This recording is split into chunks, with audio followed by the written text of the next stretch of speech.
Hello mga idol. So, may share nga pala ako sa inyo mga idol. Tingnan nyo. Ito. Nabili ko lang po ito sa halagang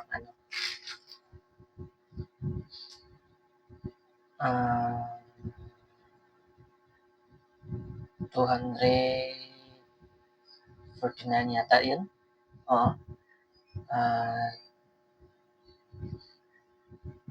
Maganda siya.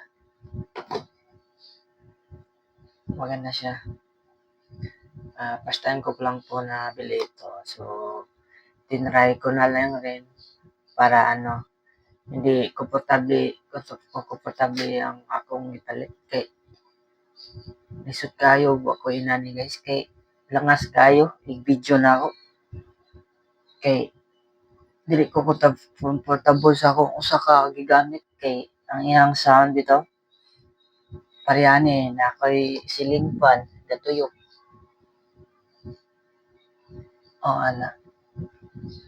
dili ko ka focus o vlog kung na nailangas bitaw sa kuang background kay mura og ma-distract ko guys ba. So kanina palit na ko ni sa TikTok shop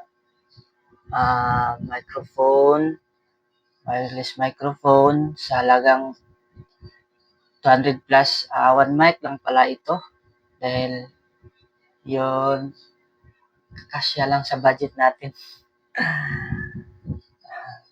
Ginawa ko ito para ay meron akong magamit sa pagbablog kasi yung isa kong mic is medyo guys